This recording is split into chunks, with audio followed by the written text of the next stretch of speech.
Acapulco y Pemex, dos temas importantes para el presupuesto de egreso de la Federación 2024.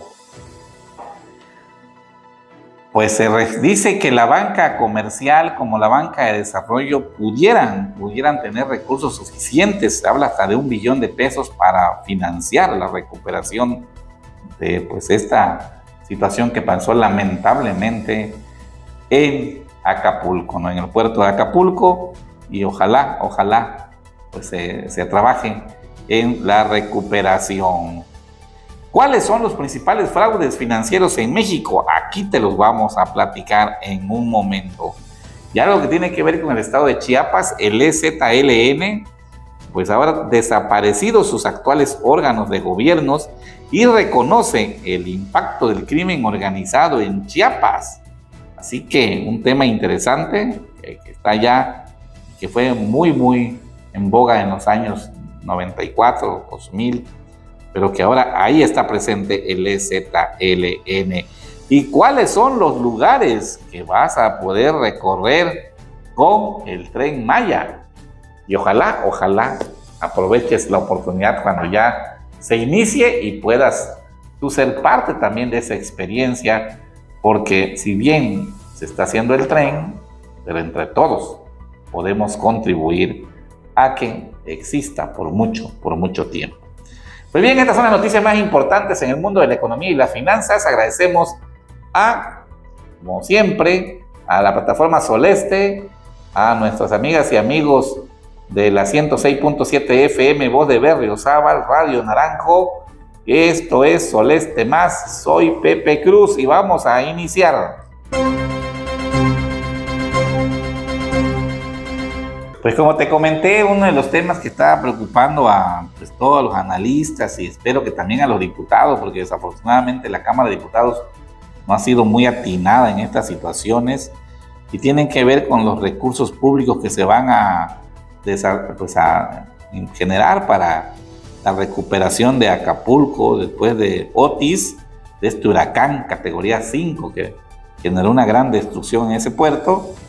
Pues es uno de los temas que viene y dice, pues es positiva la noticia de que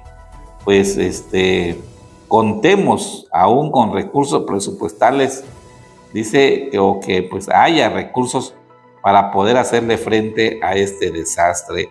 Y es que también recientemente la ministra de la Suprema Corte de Justicia pues anunció que está en la disponibilidad para que los fideicomisos que tienen actualmente y que fueron ya pues de una manera cancelados por la Cámara de Diputados y la de Senadores puedan utilizarse. Estamos hablando de estos 13 fideicomisos, se hablan de 15,000 millones, pero el último también había noticia de que serían disponibles ya 6,300 millones que se pueden destinar para la recuperación de Acapulco, y la ministra Norma Piña ya dijo que está en esa disponibilidad para que se pueda utilizar esos recursos en la recuperación de Acapulco. Bueno, pues qué bueno, ¿no?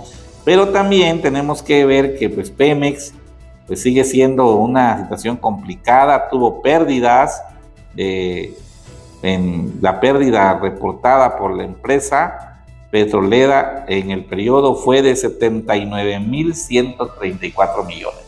La Pemex sigue perdiendo recursos, desde el 2019, que creo que fue la última que tuvo una superávit, se ha ido déficit. Entonces, todas estas pérdidas de Pemex pues le pegan al presupuesto y eso evita que muchos otros proyectos puedan desarrollarse. Ahí la verdad que ya lleva pues un tiempo las autoridades de Pemex y casi a 5 años aún se sigue perdiendo, y ellos mismos reportaron que según este reporte del Financiero que tenían pérdidas por 79,134 millones de pesos.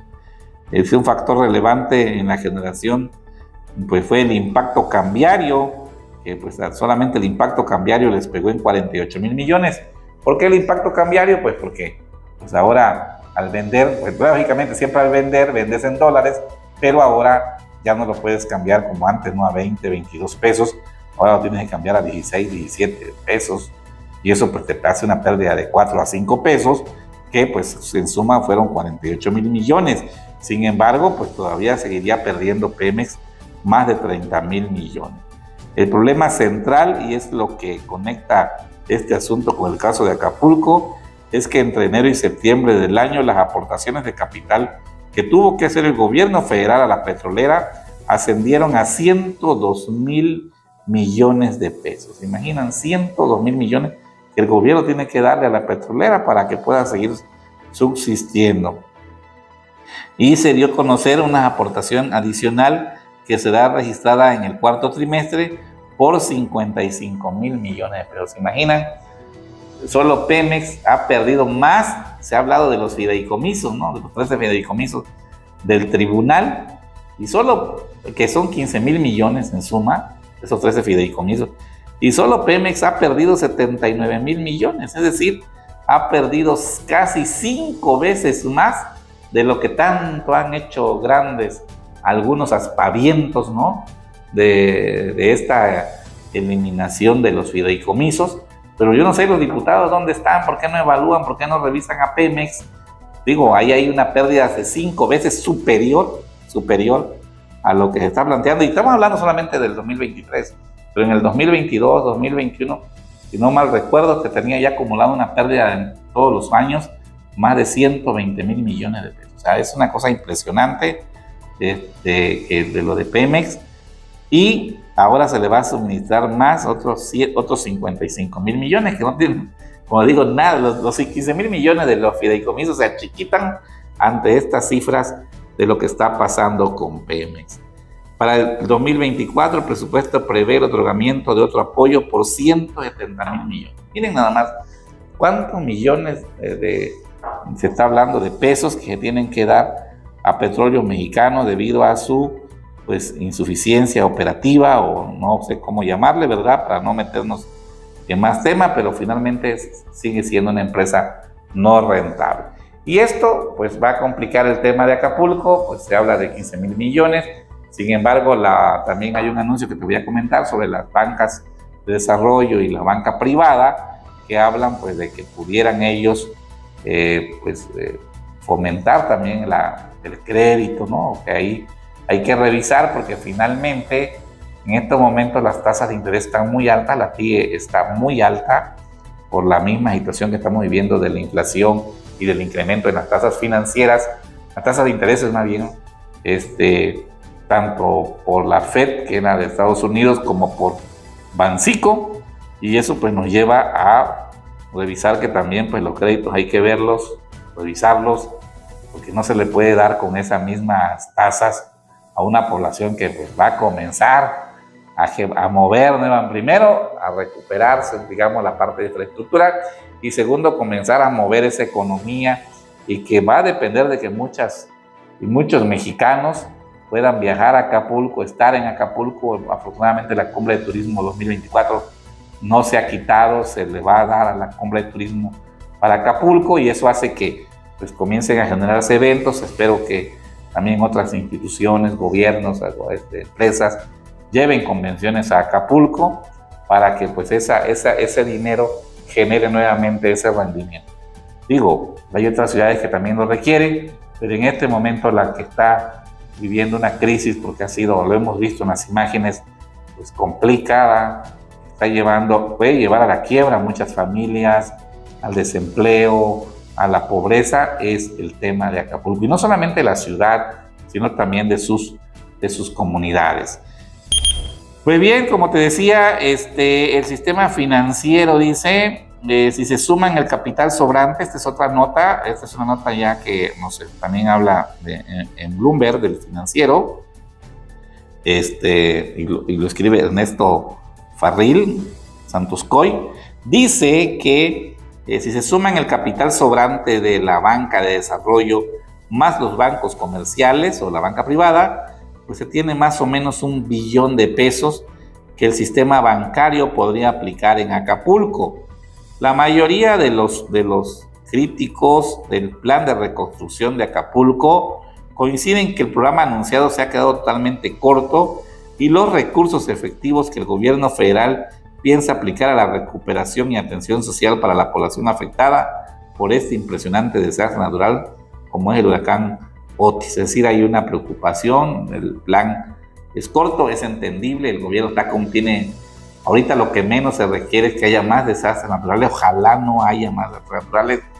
Está muy etiquetado el recurso por los grandes programas que se tienen, más bien por las grandes obras que están previstas y que no han podido terminarse y que han estado ahí inconclusas y que ya se está agotando el sexenio y que fueron, pues, de otra manera fueron mal diseñadas financieramente. El problema ya no es si fueron mal diseñadas financieramente, el tema es que hay que resolverlas porque ya están, no puede permitirse el país pues dejarlas ahí tiradas, ¿no? O sea, no se puede permitir eso porque finalmente es una inversión de los mexicanos.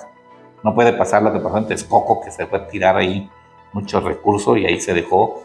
Tiene que mantenerse, tiene que continuar, es entendible, cualquiera, le digo, lo tendría que hacer, pero el problema es que esa misma pues necesidades de inversión en esos proyectos para concluirlos, así como los grandes programas, digamos, masivos, programas sociales, pues hacen que tenga poco margen de operación en los gobiernos, ¿no? En este caso, tanto de los estados como de la federación, y por eso seguramente pues es poco, pero se habla de que el monto cuantificado por el gobierno por 61,000 millones de pesos es irreal, pues no puede ser más de 40,000 millones efectivos y está muy por debajo de los datos estimados de 16,000 millones de dólares que estimó una agencia, ¿no? Una agencia estimó 16,000 millones. Estamos hablando de que la estimación de esta agencia es de 288,000 millones, mientras que el gobierno está estimando 61,000 millones, ¿no? Prácticamente muy por debajo. Lógicamente a veces las agencias agregan situaciones que no son todas, pero finalmente es una diferencia importante, ¿no? Lo importante, como digo, es la recuperación, pero mucho también va a tener que ver toda esta estrategia también de desarrollo que se genere, ¿no? hacia Acapulco, y eso mueva la economía y vaya mejorando. Se hace evidente aquí el enorme error de haber cancelado el Fonden. Efectivamente, creo que todo el mundo coincide, ese sí fue un error, cancelar el Fonden. Ojalá, afortunadamente no haya pasado desastres naturales tan fuertes como el que pasó en Acapulco, pero bueno, ya pasó, y ojalá lleve la reflexión. Y ahí donde digo pues que las cámaras de diputados a veces no comprenden las cosas y muchas personas nada más levantan las manos solo para cubrir cuotas y cosas por ese estilo, ¿no? Y la conciencia como que queda por otro lado. Pero bueno, ahí está ese gran reto que es Acapulco, y una de las posibilidades es pues de que la banca privada como la banca de desarrollo pues utilicen recursos que ellos tienen, $1 billón, se habla de 288,000, estamos hablando de $250 millones que se podría generar, ojalá se pueda hacer, pero yo decirles que ese tema pues hay que también tomarlo con reserva, porque pues si no van a terminar endeudando a la población con estas tasas de interés que pues no son muy digamos competitivas, ¿no? Porque pues sí te puede generar el armar tu estructura, tu infraestructura, pero de ahí a que puedas hacerla rentable es ya otra cosa. Bien, hablando de otro tema, ¿cuáles son los principales fraudes financieros que se realizan en México? Dice que pues los principales fraudes financieros se han convertido en un problema creciente para nuestro país, con estafadores ingeniosos. Incluso por ahí vi una nota que daba, creo que el periódico El Debate, donde hablaba de que un diputado del PRI comentó, si no me recuerdo fue Moreira, comentó que hay que tener cuidado y ojalá también el gobierno ahí tome sus previsiones por la cantidad de extorsiones que puede darse a partir de esta generación de recursos, y que muchas bandas de delincuencia organizada pueden trasladarse a Acapulco para ver cómo le quitan a la población esos recursos que están dando, ¿no? Entonces hay que tener ahí previsión, no nada más dar recursos, hay que garantizar la seguridad, y lamentablemente nuestro país sigue creciendo ya esta situación. Dice, tan solo de enero a mayo de este año se denunciaron 45,000 casos de fraudes en el país, y casi la mitad de los reportados de todo el año pasado, de acuerdo con cifras del mismo Secretariado Ejecutivo del Sistema Nacional de Seguridad Pública. Es decir, de lo del año pasado, que digamos, se reportó, se muestra que hay un crecimiento, ¿no? Porque esto es la mitad prácticamente de lo que el año pasado se reportó y apenas estamos hablando de los primeros 5 meses, no se había cerrado el 6º mes. La encuesta nacional de victimización y percepción sobre seguridad pública 2022 que realiza el INEGI señala que se cometen alrededor de 15,000 actos fraudulentos por día y de los cuales 13,000 son de extorsión. Escuche usted, 15,000 actos fraudulentos por día. No es por mes, es por día en todo el país. Y los cuales 13,000 es de extorsión, que son graves, porque lo de extorsión es bajo coacción, presión, hostigamiento, es decir, hay un daño psicológico no solamente. Hay otros fraudes que no son bajo extorsión, sino que se cometen pues bajo ciertos esquemas, ¿no? de seducción, por así decirlo, ¿no? Pero estos hay 13,000, o sea, casi el 90, 80%, no arriba del 80%, son de extorsión. Eso es grave. ¿Qué quiere decir? Que no hay ninguna actividad de disuasión por parte de las autoridades federales, que ahí los diputados sí están fallando, no están construyendo las leyes adecuadas para reducir todo este tipo de situaciones. No hay una correlación. Escuchábamos el otro día, ¿no? Pues el nuevo código civil que acaban de impulsar en la Cámara de Diputados, pero pues tienen hasta el 2027 para operarlo. Y en Chiapas, por ejemplo, no se ha publicado, o sea, está. Y está publicado a nivel federal desde julio. Si tú quieres digamos, adquirir algunos derechos de ese código nacional, ¿no? Nuevo código nacional, pues tienes que irte al amparo. Si en Chiapas ya lo publicaran, pero bueno, los diputados, como siempre les digo, ahí hay un problema serio. ¿Y por qué? Porque tienes que pensar en quién llevas de diputado, no nada más ya votar en serie, ¿no? Tienes que pensar en quién llevas de diputado, porque miren, 13,000 casos de extorsión diarios. Dice, y con el objetivo, dice que puedas identificar rápidamente si te encuentras en una posición de peligro y actuar a tiempo, te compartimos algunos de los fraudes financieros. Uno de ellos es el famoso crédito express, que te ofrecen créditos con tasas de intereses muy bajas. No se dejen engañar, las tasas de interés están altísimas ahorita una tasa de interés mínimo anda por el 25% anualizada. Estamos hablando de que, pues 25% anualizada, estamos hablando de 3% más o menos, de 2.5% mensual, es decir, y aparte hay que agregarle lo del seguro del crédito, hay que agregarle el IVA, hay que agregarle otros factores que finalmente vienen siendo como el 5%, 4 o 5% mensual, ¿no? Entonces, ahí hay que tener cuidado. Los famosos créditos express, ¿no? De que dicen que no te consultan tu historial crediticio, sin buró de crédito, y cuando vienes a ver, te dicen que deposites para que te aprueben y ya te llevaron tu pago. Las pirámides, esas son famosísimas. Las pirámides, aquellas que te ofrecen que si tú inviertes 1,000 pesos te van a devolver 3,000 y que busques a otras 3 personas y así van haciendo la pirámide y aparentemente te lo devuelven, pero es el dinero de las otras personas que tú has buscado. Y cuando ese dinero se agota, pues simplemente desaparecen y se van. Hubo una muy famosa en nuestro país que se llamó Cosmotel, que generó una gran cantidad de fraudes aquí en Chiapas, me acuerdo. Es el ahorro informal, ¿no? Eso de las tandas, de que organicemos tanda o que organicemos, tú me compras primero el producto y luego yo te apoyo y así. O sea, tienes que hacerlo con gente que conozca, no lo puedes hacer con cualquier persona. No pueden ser digitales. O sea, yo soy partidario de la agitación digital, pero hay cosas que, pues obvias, ¿no? Necesitas, donde está tu dinero, que tanto, pues, los has llevado generando, ¿no? No lo puedes desperdiciar así, no puedes tirar el dinero, no lo puedes, hay que amar hasta el dinero, ¿no? Entonces, cuida esa parte. Y existen las extorsiones a domicilio, ¿no? Que te llegan a tu casa, ¿no?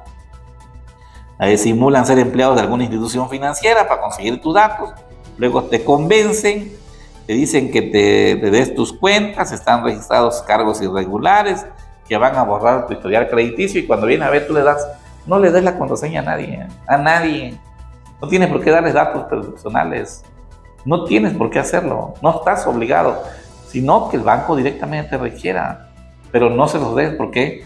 Porque ellos lo utilizan para para quitarte tu dinero, o la clonación de tarjeta. Por eso ahorita hay muchos servicios ya que te pasan ellos el equipo para que tú ahí pases tu tarjeta y tú, sin que el empleado vea, tú marcas. Ya no es de que ahí te doy mi tarjeta y vas a hacerlo ya en la esquinita, no. Ahí tú lo ves. También hay que darse cuenta cuando uno está en el cajero, ¿no? Ver que no tenga algo sobrepuesto, porque hay algunos que le ponen ahí lectores, equipos sobrepuestos para que te bajen la información. Siempre es bueno revisar el cajero. Así que estas son algunas de las recomendaciones para que evites la extorsión, porque lamentablemente hay mucho que hacer. Hay un gran campo de oportunidad para tanto el Poder Legislativo como el Poder Judicial, sobre todo las autoridades encargadas de promover la justicia, que son más que los tribunales. También están las autoridades que se encargan, pues las fiscalías, ¿no? De promover que estas situaciones no se desrealicen, pero pues sigue creciendo y sobre todo que mucho de eso es por extorsión. Bueno, quiero comentar también que el EZLN ha aparecido nuevamente, ¿no? Y ahora en escena, pues anunciaron, el Ejército Zapatista anunció que las sedes físicas conocidas como caracoles permanecerán cerradas al exterior hasta nuevo aviso. El Ejército Zapatista, este es un reporte de Ángela Mariscal, el Ejército Zapatista de Liberación Nacional, en su cuarto comunicado de una serie que empezó a difundir desde octubre pasado, informó que desaparecen sus actuales municipios autónomos y sus juntas de gobierno. El comunicado, firmado por el comandante insurgente Moisés, explica que todos los sellos, membretes, cargos, representaciones y acuerdos con el nombre de cualquiera de sus más de 40 municipios autónomos o de cualquier junta de buen gobierno son inválidos a partir de este momento y que ninguna persona se puede presentar como miembro, autoridad o representante zapatista. Las sedes físicas que mantienen en diversas regiones conocidas como caracoles permanecerán cerradas al exterior hasta nuevo aviso. Detallan que si bien esta decisión la tomaron como parte de un proceso que lleva al menos 3 años de una nueva estructura de la autonomía zapatista, irán detallando en las próximas semanas cómo seguirá haciéndose este proceso. También explicaron que al acercarse a los 30 años del alzamiento, habrá celebraciones el próximo año, en el 2024, habrá celebraciones públicas en los meses de diciembre del 2023 y enero del 2024. Sin embargo, es nuestro deber, al mismo tiempo que se nos invita a desalentarles, es decir, no alentan mucho estas celebraciones. El motivo, explica, es porque las principales ciudades del sureste mexicano, específicamente del estado de Chiapas, están en un completo caos. Las presidencias municipales están ocupadas por lo que nosotros llamamos sicarios legales o crimen desorganizado. Hay bloqueos, asaltos, secuestros, cobro de piso, reclutamiento forzado, balaceras. Esto es efecto del padrinazgo del gobierno del estado y las disputas por los cargos que están en procesos, de los cargos que están en proceso, ¿no? No son propuestas políticas las que se enfrentan, sino sociedades criminales. La verdad que un comunicado bastante fuerte. Bueno, ya en Chiapas hacía falta, ¿no?, que alguien tuviera un comunicado de esta naturaleza, ¿no? Pero ahí cada quien sabrá su opinión, cada quien sabrá qué es pues cuál es su opinión o su punto de vista, ¿no? Están en manos de unos. Dice que se refiere a San Cristóbal de las Casas, Comitán, Las Margaritas y Palenque, por mencionar algunas cabeceras municipales. Están en manos de los cárteles del crimen desorganizado y se disputa con otros. En las comunidades rurales el problema es más grave aún. Eso gritan quienes habitan en todas las regiones de Chiapas, particularmente en la zona fronteriza con Guatemala. Y en fin, es un gran comunicado, sigue diciendo, ¿no? Pero creo que en resumen eso es lo que están diciendo los del EZLN, esta problemática social que acontece en Chiapas y en varios estados de la República, pero además todas las decisiones que están tomando y sobre todo que ellos se cierran, no se sabe por qué, pero es un dato importante por su alcance internacional, ¿no? O sea, no es solamente un alcance local, muchas veces nosotros lo vemos como algo que ya no está, pero tiene un alcance internacional y finalmente hay muchas organizaciones que también están atrás de estos temas que son tan importantes. ¿Por qué son importantes estos temas? Son importantes porque retoman una de las causas principales de Chiapas, que es la causa indígena, ¿no? Y más de casi un tercio de la población es de origen indígena, y por lo tanto, pues ahí están también estas causas que han dado lucha por muchísimo tiempo a esta población y que desafortunadamente a veces las políticas no han sido muy atinadas en su atención. Quiero comentarte esto que a mí me ha gustado mucho y que la verdad me agrada, ¿no?, comentarlo en términos de lo que podemos hacer. Yo siempre he dicho que hay que ver qué hay y qué podemos hacer. No podemos ponernos a estar desgastando energía en el no se puede, ¿no? Y es que pues ya estamos a poco tiempo para que se dé a conocer ya el arranque del tren Maya. Otro día tuve una conferencia donde nos explicaron totalmente cómo están previendo los polos de desarrollo. Ya se las voy a explicar, ahí traigo ya los datos, gráficas y todo eso de hacia dónde va, pero dice, cada vez falta menos para que comience a operar el tren Maya y para que vayas organizando tu itinerario de viaje. Aquí te dejamos algunos de los lagos, lagunas que podrás visitar a lo largo de sus 1,500 kilómetros de vía. Dice, en Chiapas, pues vas a partir, dice, desde los pueblos mágicos, zonas arqueológicas, tal es el caso del Parque Nacional Lagunas de Montebellos, ubicado en los municipios de Independencia, de Trinitaria, donde hay aguas turquesas, esmeraldas, dice.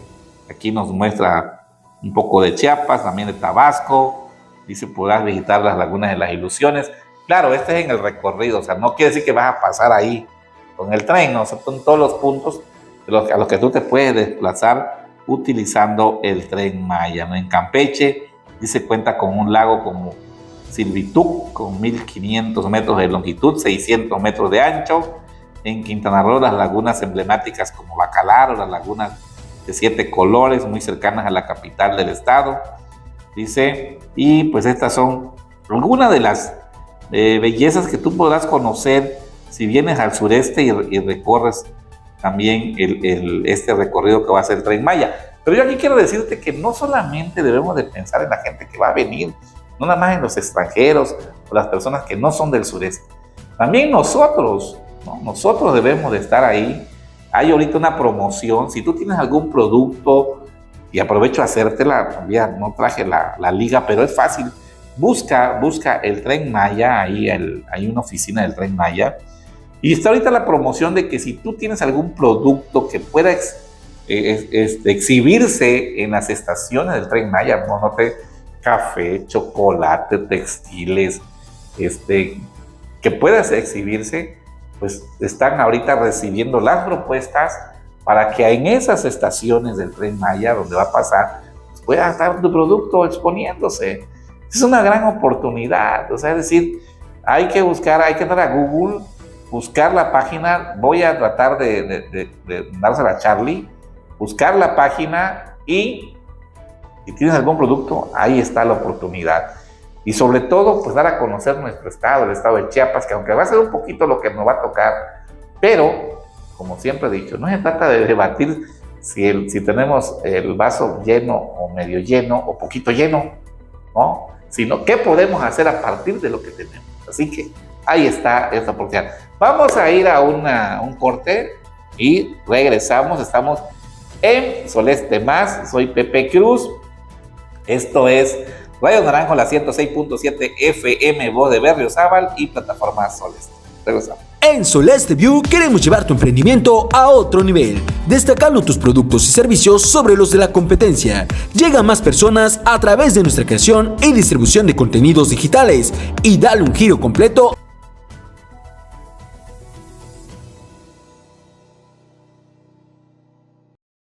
Pues bien, ya estamos de regreso aquí en Soleste Más, Radio Naranjo, la 106.7 FM, voz de Berriozábal, plataforma Soleste. Soy Pepe Cruz, y ya para concluir te voy a comentar un tema rápido que te voy a abundar en las próximas transmisiones, y tiene que ver con un tema de investigación que se hizo a través de National Geographic, y la verdad me llamó mucho la atención, lo estuve revisando, y tiene que ver con la longevidad. Es decir, qué factores llevan a las personas a ser más longevas. Así que lo de National Geographic, identificaron, lógicamente, con el apoyo de mucha gente que se dedica a este tema, que es de temas de salud, temas de alimentación y muchos ahí también científicos sociales, identificaron unas zonas que le llamaron zonas azules, porque ahí había mucha gente longeva, gente centenaria le llaman, de 100 años en adelante, y encontraron ciertos patrones que te quiero comentar así muy rápido. Uno tiene que ver con la alimentación, es decir, con qué se alimentan esas personas longevas. Y la mayoría de su alimentación está muy poca carne y muchos vegetales. Estamos hablando de cereales, vegetales, tubérculos, verduras, en fin, muchos, y que son abundantes. Es decir, no es como ahí se ponía, ¿no? Por ejemplo, comer una torta que te puede tener 700 calorías, a comer un preparado de esos vegetales que te puede tener 350 calorías. La torta se ve pequeña, lógicamente, te la comes muy rápido, y los vegetales lo comes lentamente porque son algo bastante, ¿no? Pero las calorías son menos. Entonces, ese es uno de la alimentación. La otra tiene que ver con el caminar o con el hacer ejercicio naturalmente. ¿Qué se refiere a hacer ejercicio naturalmente? No el ejercicio forzado de ir al gimnasio y todo eso, no. Sino de que tienen hábitos que los ejercitan. Por ejemplo, se encontró que en uno de esos pueblos eran puras zonas, era altas y bajas, o sea, había que subir y bajar. Y entonces las personas, como eran pequeñas callecitas y no tienen vehículos, pues para ir a visitar a sus amigos tenían que subir, tenían que bajar, tenían que subir a su casa, tenían que ir a comprar, y entonces permanecían de manera natural, sin más que su vida normal, pues hacían ejercicio. Y eso se consideró como un factor posible de aumento de la longevidad. Otro son jardineros, ¿sí? Tienen siembra. Por ejemplo, en Costa Rica se encontró un lugar donde la gente cultivan, es Costa Rica, ¿no? Como México, cultivan, producen y tienen jardines, tienen huertos, y entonces tienen que estar agachándose, limpiando, regando, aporcando, o sea, hacen muchas actividades, y ahí hacían ejercicio de manera natural. Es decir, tú tienes que pensar en un ejercicio de manera natural. ¿Qué puedes hacer a partir de tu propia vida sin forzarlo, ¿no? Otro tema que también es, que a mí me encantó muchísimo, porque yo la creo totalmente en eso, y ese sentido de los vínculos, es decir, tener amistades, tener grupos donde participes. Ese es total. En Japón, precisamente, hay no recuerdo ahorita el nombre, creo que Nei, algo se llama, hay una tradición de que todos se reúnen constantemente, la comunidad participan en grupos, incluso tienen Mai, creo que se llama, pero ahorita lo voy a investigar. El tema es que estos grupos son grupos de autoayuda, los vecinos se autoayudan, que si alguien no tiene para comer, entre todos lo apoyan, y si alguien se enfermó, entre todos van, colaboran, un poco como pasa en las comunidades, todavía que tienen muchas tradiciones, que entre todos colaboran cuando alguien se casa, cuando lamentablemente alguien fallece, o sea, todo el mundo colabora, todo el mundo participa, coadyuvan, son grupos pequeños, grupos grandes, pero ese sentido de vínculo es otro tema que se encontró. Y otro que también a mí me encantó muchísimo es el sentido de vida. Fíjate, precisamente en Japón se encontró ese de que ellos tienen un tema que es ¿cuál es su propósito en este mundo? Y algunos su propósito es ser carpintero. Y ahí vamos, yo me dedico a la carpintería. No necesito jubilarme de la carpintería. No, yo siempre voy a ser carpintero. Me gusta la carpintería.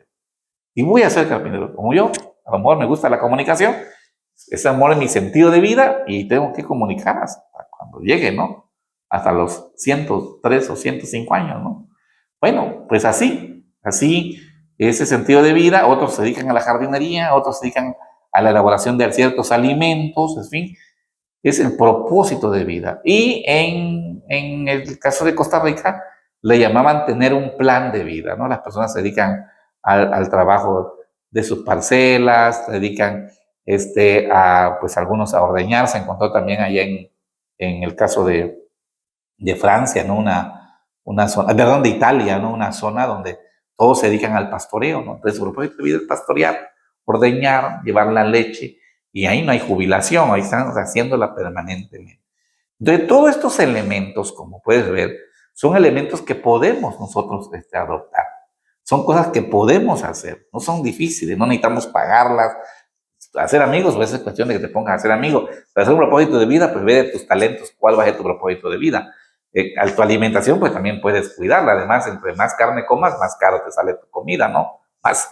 Y de tener un propósito de cómo ejercitarte sin tener que hacerlo como un ejercicio, como una rutina, es algo que quizás cuesta un poquito por la vida que llevamos, a veces más sedentaria, pero que lo puedes planear. Estos son algunos de los elementos que yo encontré en ese trabajo. Voy a investigarte más, hay ya varios libros publicados, estoy por adquirirlos, pero quería compartírtelo, porque todo emprendedor debe de cuidar su salud, debe de cuidar su vida para que le vaya bien a él, a su familia y a su entorno que le rodea.